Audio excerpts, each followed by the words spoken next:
Hi, everyone. I wanted to go over the coronavirus, its effect on the economy, and what the government and the central bank have already done to address it. While we go through this, you should keep the essential question in mind, discuss the view that government intervention is necessary in response to the coronavirus. So first, let's look at what a healthy economy looks like. So aggregate demand, aggregate supply curves, meeting at price equilibrium or price level equilibrium, and real output or real GDP. All right. If there's a boom, if aggregate demand shifts to the right, the economy can temporarily exceed the potential, but as we know, wages are going to get bid up, and eventually we're going to get back to long-run equilibrium or long-run aggregate supply, and that's not sustainable. So essentially, in 2020, that's where we were. We were at the natural rate of unemployment, and everything was good. All right. So let's talk about how we might fix a normal recession.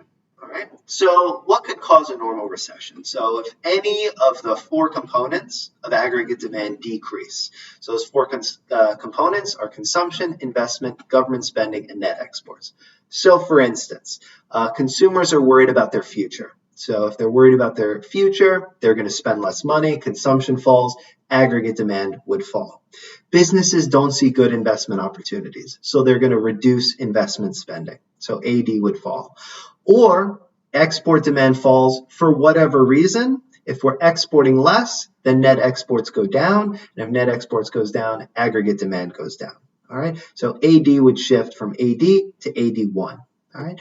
The Fed normally could step in, lower interest rates. By lowering interest rates, we're inducing consumers and businesses to spend more money. So consumers are going to consume more and businesses are going to invest more.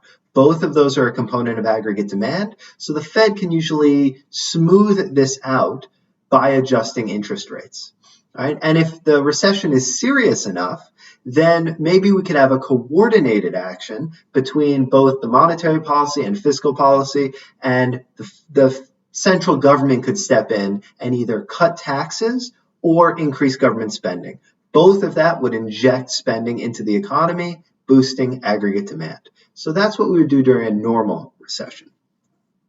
But sometimes we get aggregate supply shocks. And the last time we saw this in a really big way was in the 1970s when we had an oil price shock.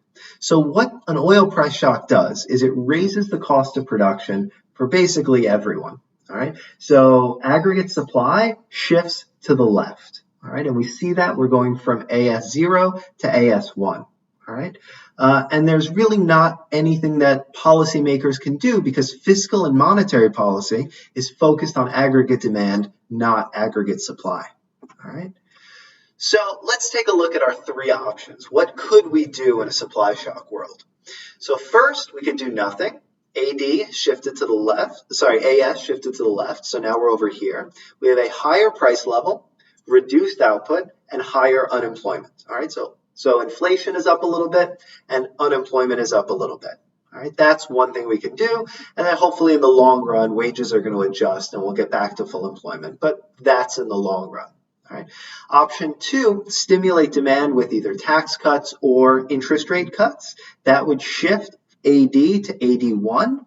And so what that would do is it's going to try to maintain output, maintain employment levels at the original place, but we're going to have massively more inflation, right? Because when AS shifts to the left and AD shifts to the right, the price level increases, right? So that's a major negative of that decision. And option three, we could either increase taxes or increase interest rates to try to control the inflationary pressure. What that would do is it would decrease aggregate demand. And so the price level would stay constant with where it was before, but now output is much lower and unemployment is much higher than it was at the beginning. All right, so these are the three options. None of them are really great. All right. Supply shock with a kink is even worse. So sometimes, right, we can get a kink, right, so it looks like this, and so you can't really produce more beyond that, right? So the problem with this is if you just throw too much fiscal and monetary stimulus at it, all you're going to get is increased inflation, right? Because in this situation, if we're spending more government money, we're cutting taxes, we're cutting interest rates, that's not getting people to go to work, right? So right now we have a very strong stop sign saying we can't produce beyond a certain point. And now that point is Q1 instead of Q0. So if we keep throwing money at it, we're not going to be increasing output. We're just going to be increasing inflation.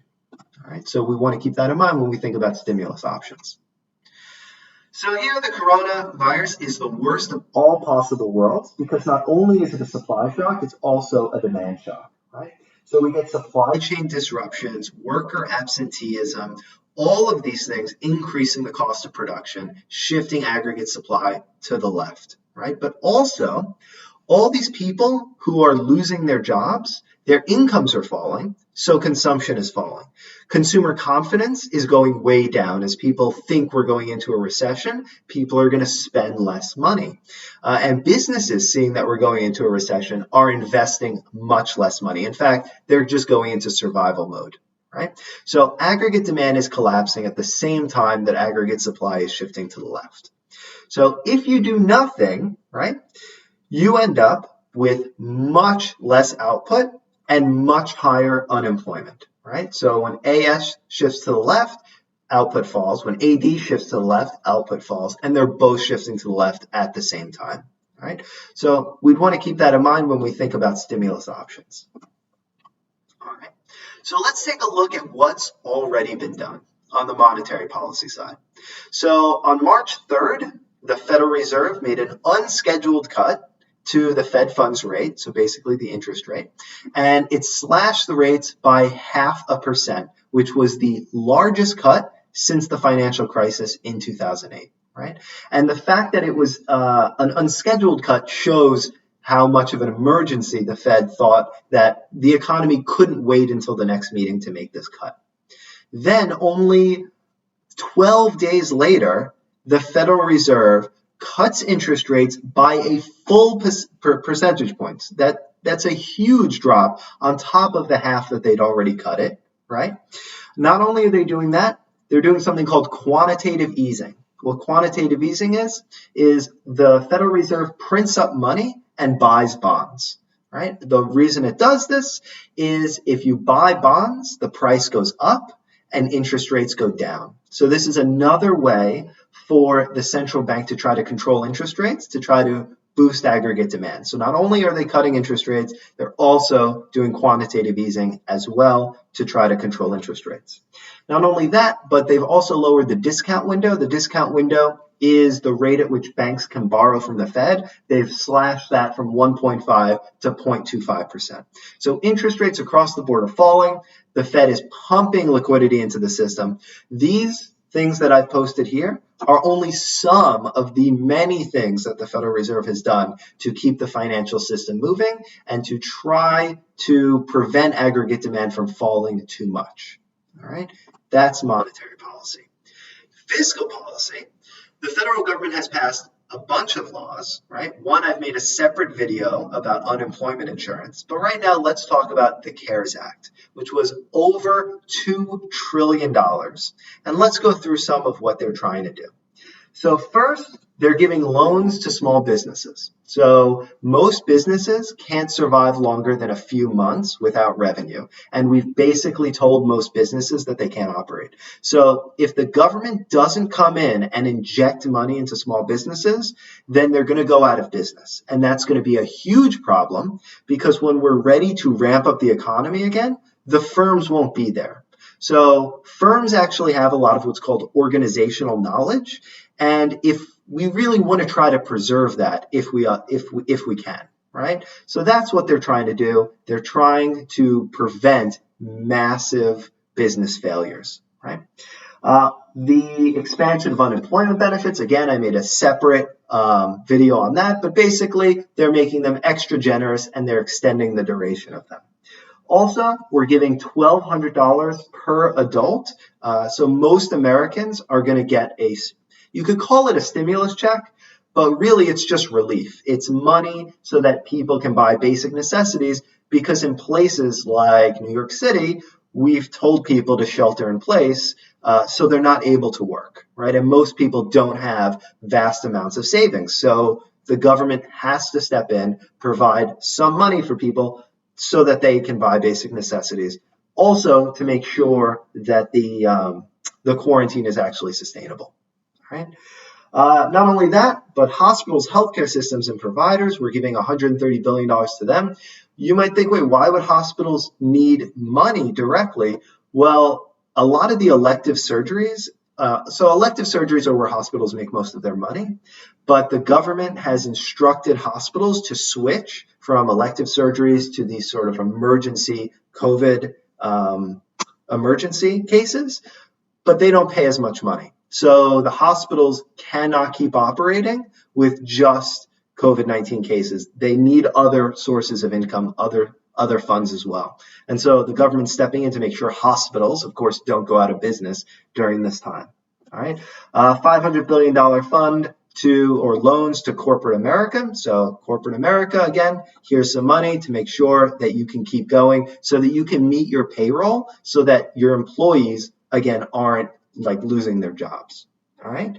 Also, specific sort of bailouts to the airline industry, the air cargo industry, airline contractors, and so on. So specific industries that we might think there might be a national reason why these industries need support, or maybe just that it's unfair that they were negatively affected by this crisis, and so the government has stepped in to help them. All right, and lastly, $150 billion to state and local governments, because this is going to like massively hurt budgets across the board, right? And if the federal government doesn't step in, state and local governments are going to have to either cut services, cut spending, or increase taxes, or some combination of the two, right? So to maybe cushion that pain a little bit, the federal government can borrow at a lower interest rate and give money to state and local governments for this emergency. All right, and then there's another one that was passed very recently, as of today, and this basically, the small business loans, the 350 billion small business loans, was so popular it ran out almost instantly. So they needed to create a new fund for more small businesses that weren't able to get the funds the first time, and that's what this was, a new small business loan expansion, basically. And we've put other things in the stimulus bill, so additional assistance to hospitals and funds to expand testing capacity, because that is essential if we're going to get the economy moving again. So that's fiscal policy. All right, and then here is where the stimulus went. You can see all the different categories. And then here, this is the stimulus that was just passed as of today. All right. So one more thing, which is inflation expectations. So one worry of too much stimulus is that you're going to create inflation, right? If aggregate demand shifts to the right too much, price level rises. But this is the market expectations for inflation, right? And as you can see over here on the right-hand side of the chart, inflation expectations are going way down. Right now, the market is expecting much lower inflation. And so that would help us when we're thinking about policymaking decisions. If the market isn't worried about inflation, maybe we shouldn't be as worried as well. So maybe we should feel more free to maybe increase government spending, cut taxes, or lower interest rates. One thing to keep in mind with these policies, there's no such thing as a free lunch. There's no solution, only trade-offs. If you want to do fiscal policy, even though interest rates are low now, that doesn't mean they're going to be low forever.